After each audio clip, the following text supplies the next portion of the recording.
الله وبركاته.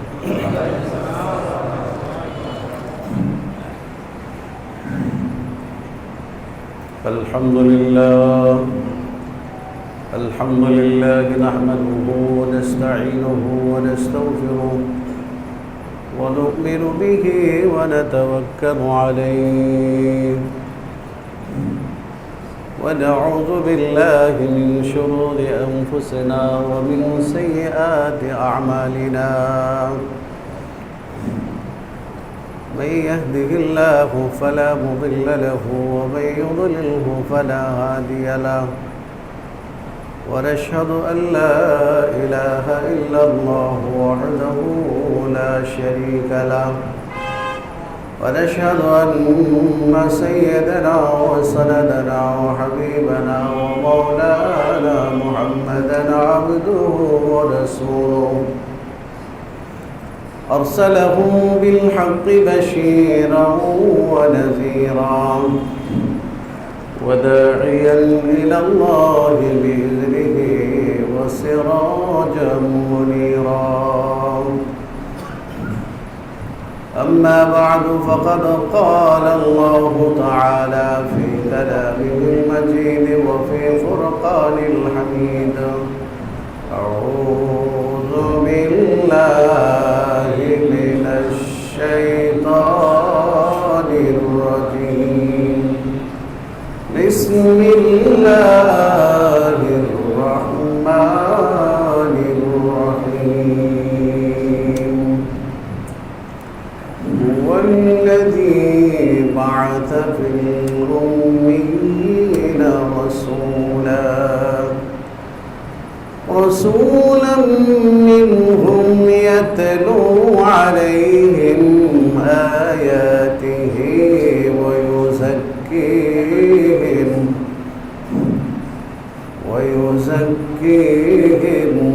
ويعلمهم الكتاب والحكمة وإن كانوا من قبل لفي ضلال مبين.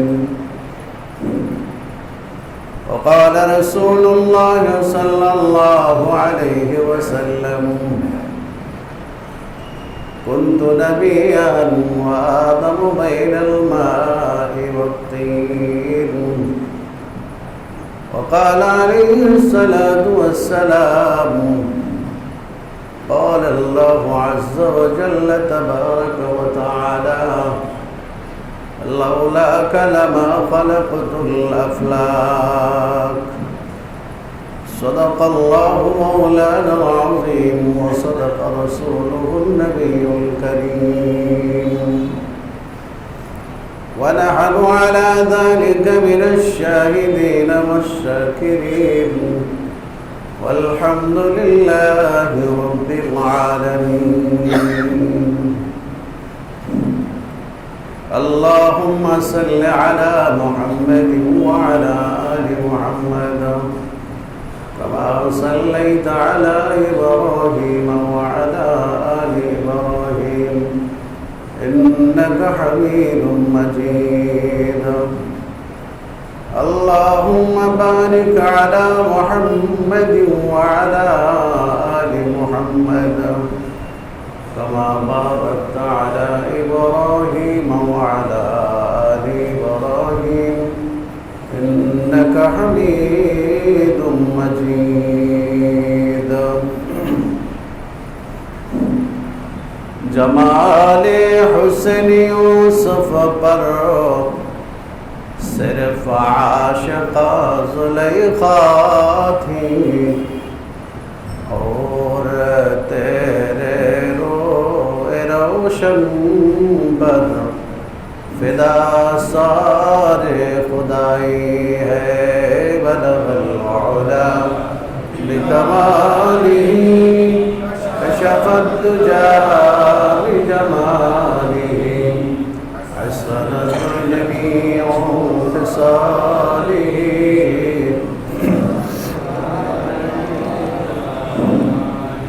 یا صاحب الجمال ویا سید البشر من وجهك المنير لقد نور القمر بلغ العلا بكماله كشف الدجى بجماله حسنت جميع خصاله صلوا عليه আলহামদুলিল্লাহ।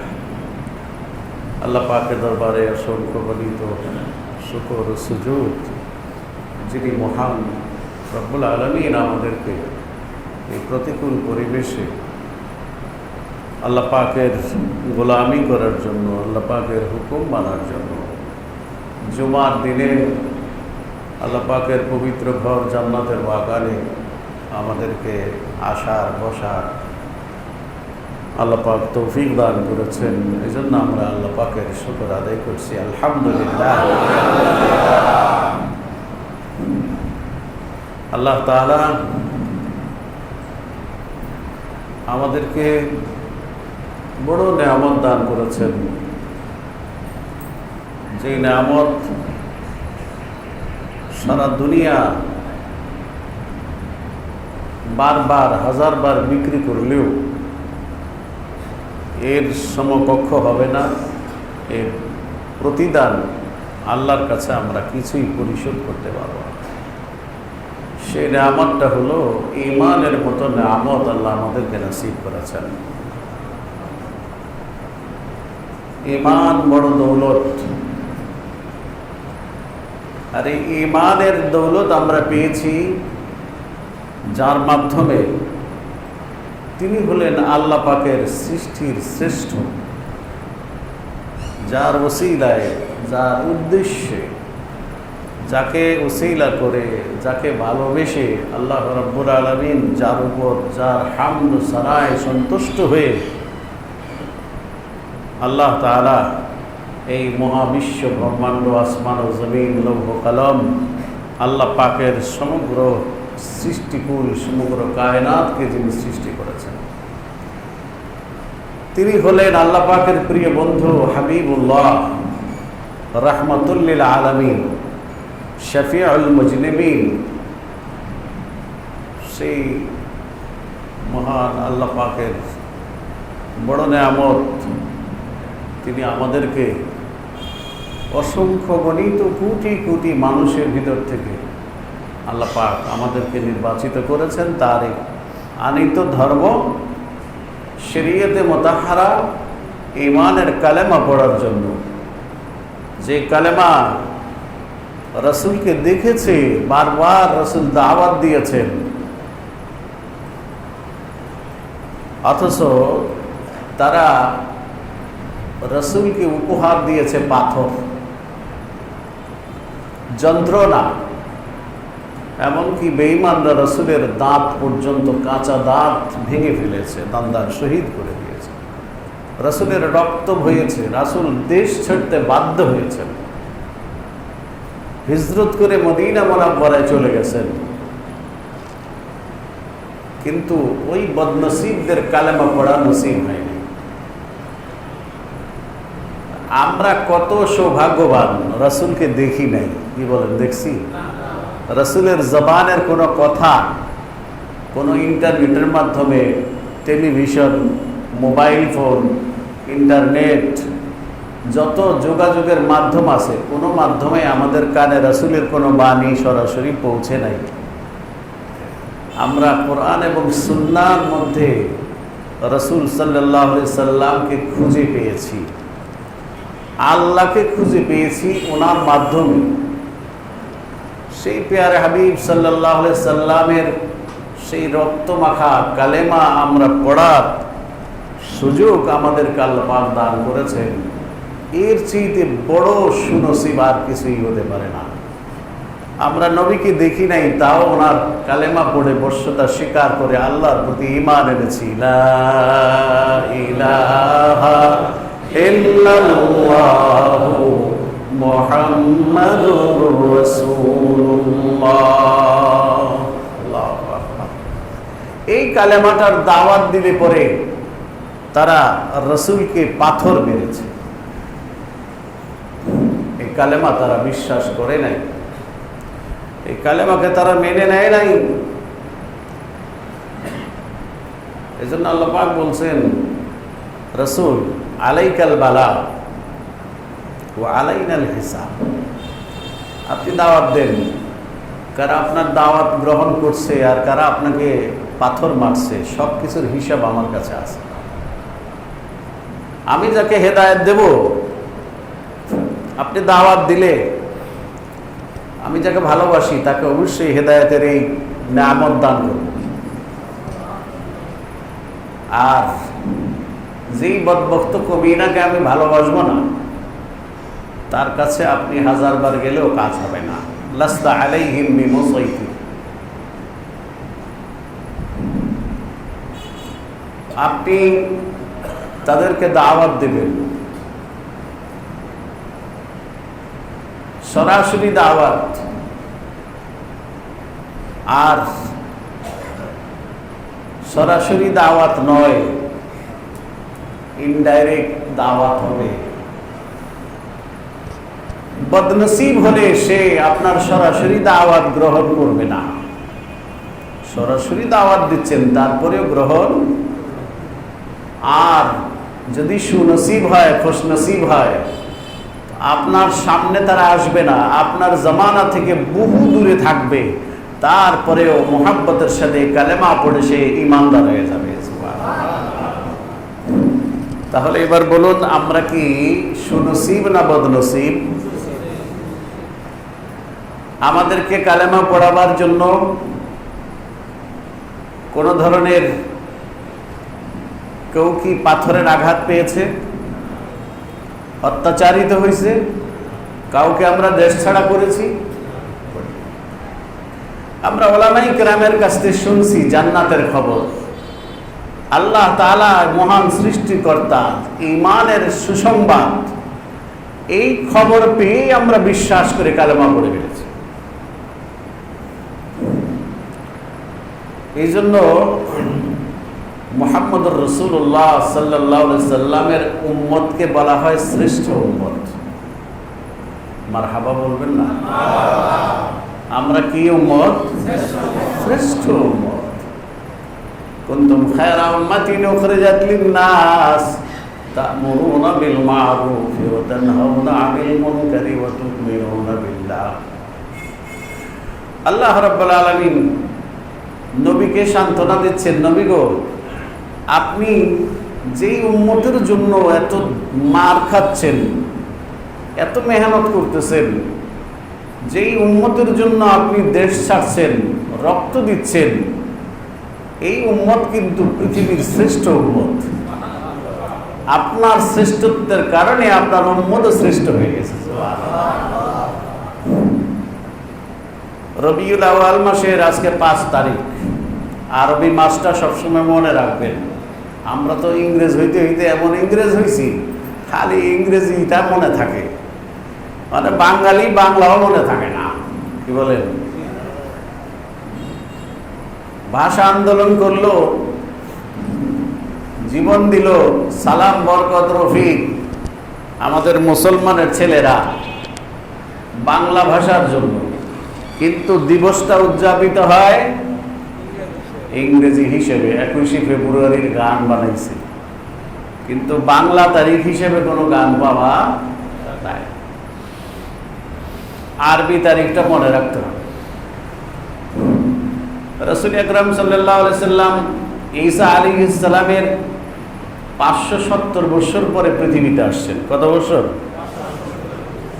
এই 570 বছর পর্যন্ত পৃথিবীর মধ্যে কোনো দ্বীনের দাওয়াত ছিল না। ঈসা আলাইহিস সালামকে আল্লাহ রাব্বুল আলামিন আসমানে উঠায় নিলেন। এই কথা কোরআনুল কারীমের মধ্যে সূরা মারইয়ামে স্পষ্ট আছে। কোথায় নিয়েছেন? ওয়ামা কাতালুহু ওয়ামা সালাবুহু ওয়ালাকিন শুব্বিহা লাহুম। ইসলামের নবীর দুশমনেরা ঈসা আলাইহিস সালামকে হত্যা করার জন্য যখন পিছনে ধাওয়া করলেন। ঈসা আলাইহিস সালাম আল্লাহ রাব্বুল আলামিনের নির্দেশে একটি ঘরের ভিতরে ঢুকেছেন। আল্লাহ তাআলা জিবরিল আলাইহিস সালাম মিকাইল আলাইহিস সালামকে পাঠাইলেন, আমার বন্ধুকে, আমার রূহকে, আমার কালামকে, আমার কথা, আল্লাহর কথা দিয়ে হযরতে ঈসা আলাইহিস সালামকে সৃষ্টি করা হয়েছে। ঈসা রূহুল্লাহ, ওনার লকব কি? ঈসা রূহুল্লাহ। ওয়ানাফাখনা ফীহা মিন রূহিনা ফাতামাসসালা লাহা বাশারান সাবিয়্যা। এটা আল্লাহর কুদরত। আল্লাহ যে পারেন, কাদের কুদরত, মতলব কুদরত ওয়ালা, কাদের কুদরত দারি হরচে খাহি হুকুনি, মুর্দারা তো জানে বখশে জিন্দারা বেজা কুনি। আল্লাহ রাব্বুল আলামিন এমন ক্ষমতা রাখেন, আল্লাহ পাক বাতাস দিয়া শুধু মানুষ বানাইতে পারেন। কি দিয়া? আবার বলতে সানাসিরার বাদি আদমকে বানাইছি, বাতাস দিলাম, পানি নিলাম, মাটি নিলাম, আগুন নিলাম, 4 জিনিস দিয়ে আমাদেরকে বানাইছে। কয় জিনিস? ঈসা আলাইহিস সালামকে ফুৎকার দিয়ে আল্লাহ পাক বানাইছেন। ফুটা দিছে জিবরিল আলাইহিস সালাম। মারইম আলাইহিস সালামকে বলেছেন আপনি হা করুন। মারইম আলাইহিস সালাম হা করলেন, জিবরিল আলাইহিস সালাম ফুৎকার দিলেন। ফুটা আল্লাহ পাকের পক্ষ থেকে উনি বহন করে আছেন। আল্লাহ কোরআনে বলতেছেন ফানাফাখনা ফীহা মির রূহিনা, আমি ফুৎকার দিছি। সুবহানাল্লাহ। নবীজি পাথর নিক্ষেপ করলেন, বালি নিক্ষেপ করলেন। আল্লাহ বলতেছেন নবী গো আপনি করেন নাই, আমি করছি। ওয়া রামাইতা ইয রামাইতা ওয়ালাকিন্নাল্লাহা রামা। মক্কার ঘর ছেড়ে যখন আপনি বের হচ্ছিলেন, তখন আপনি হাতে কতগুলো বালি নিয়ে কাফেরদের দিকে ছুঁড়ে মারলেন। চতুর্দিকে সমস্ত কাফেরের চোখে চোখে আমি বালিগুলো পৌঁছে দিলাম, সবগুলোকে অন্ধ বানায় দিছি। সুবহানাল্লাহ। আল্লাহ রাব্বুল আলামিন বলেন যখন আপনি বালিটা নিক্ষেপ করেন, আপনি তো একদিকে মারছেন, চতুর্দিকে কাফেরের চোখে চোখে পৌঁছাবার দায়িত্ব আমি নিয়েছি। ঈসা আলাইহিস সালামের জন্ম হলো, ওনার রাফাত হয়ে গেল। খ্রিস্টানরা এখনো ঈসা আলাইহিস সালামের পূজা করে। ঈসা আলাইহিস সালাম থেকে নিয়ে মুহাম্মদুর রাসূলুল্লাহ সাল্লাল্লাহু আলাইহি ওয়াসাল্লাম পর্যন্ত দাওয়াত বন্ধ ছিল। লাকাদ হাক্কাল কাওলু আলা আকতারিহিম ফাহুম লা ইউমিনুন। আমার আল্লাহ বলেন নবী গো আপনি আসার আগ পর্যন্ত এই যে আইয়ামে ফাতরাত, এই বিশাল যে গ্যাপ হলো, এই গ্যাপের ভিতরে কতগুলো মানুষ পৃথিবীতে আসছে, আমি আল্লাহ পাক জানি এরা কোনোদিন মুসলমান হবে না, এরা ঈমানদার হবে না। এদের লক্ষ কোটি মানুষের ভিতরে 1 থেকে 2 জন মানুষ ঈমানদার হতে পারে। রাসূল আকরাম সাল্লাল্লাহু আলাইহি ওয়াসাল্লামের পৃথিবীতে আসার আগে মক্কা নগরীতে 2 জন মানুষ ঈমানদার ছিলেন। কয়জন? একজন হলেন রাসূল করিম সাল্লাল্লাহু আলাইহি সাল্লামের দাদা, আর একজন হলেন হযরতে খাদিজাতুল কুবরা রাদিয়াল্লাহু তাআলা আনহার চাচা বুহাইরা। আব্দুল মুত্তালিব এবং বুহাইরা এদের মধ্যে তাওহীদ ছিল, এরা আল্লাহ রাব্বুল আলামিনকে বিশ্বাস করত। তবে বিশ্বাসটা ছিল অত্যন্ত ক্ষীণ, মোমবাতির মতো আগুন, যেটা দিয়ে ভালো কোনো জিনিস খুঁজে পাওয়া বেশি আলোকিত হয় না। ঈসা আলাইহিস সালামের পরে, ঈসা আলাইহিস সালামের আগ পর্যন্ত যারা, এরা মানুষের স্বভাবগত অভ্যাস হলো মানুষ মস্তক অবনত করে, মানুষের মধ্যে ইবাদতের স্বভাব আছে, মানুষের মধ্যে কুর্নিশ ভক্তি প্রণাম করার একটা মজ্জাগত স্বভাব। এরা আল্লাহর দাওয়াত পায় নাই এক কথা, এদের ব্যাপারে আল্লাহর সিদ্ধান্ত হলো দাওয়াত গেলেও এরা নবীকে হত্যা করার ষড়যন্ত্র করবে। হত্যা করার ষড়যন্ত্রই শুধু নয়, নবীকে দৌড়েয়া হত্যা করার জন্য তারা ঘরের ভিতরে ঢুকাইছে। আমি আল্লাহ পাক আমার কুদরত দিয়ে তাকে আসমানে উঠায় নিয়ে আসছি। সুতরাং এ ধরনের খবিশ জাতির কাছে, বর্বর জাতির কাছে আমি আল্লাহ পাক আর কোন নবী পাঠাবার সিদ্ধান্ত নেই নাই। ফলে তারা কি হয়েছে, মূর্তি পূজা করে তাদের সেই মজ্জাগত স্বভাবের সেই বহিঃপ্রকাশ করেছে। তারা ইবাদত করে কার? মূর্তির। ইবাদত করে কার? ভগবানের। ইবাদত করে রামের, ইবাদত করে কালীর, ইবাদত করে কার? এখন কিসের পূজা চলছে? দুর্গা। হাত কয়টা দুর্গা? 10টা হাত বানাইছে। কোনটা ছেড়ে কোনটা ধরবো, শেষ পর্যন্ত দেখছে যে কোনো হাতেই তাকে সাহায্য করে না। পরে সব হাত লাঠি দিয়ে পিটাইয়া পানির মধ্যে চুবায়। তোর 10টা হাত দিলাম, কোনো হাতে আমাদেরকে তুই সাহায্য করতে পারলি না। আল্লাহু আকবার। আল্লাহ তাআলা বলেন, আমি আমার প্যারে হাবিবকে এমন এক জামানায় পাঠাইছি, যে জামানায় দুনিয়ার মধ্যে কোন তাওহীদবাদী লোক আল্লাহর ইবাদত করবে, আল্লাহর দিকে মানুষকে ডাকবে, এমন কোন মানুষ পৃথিবীতে ছিল না।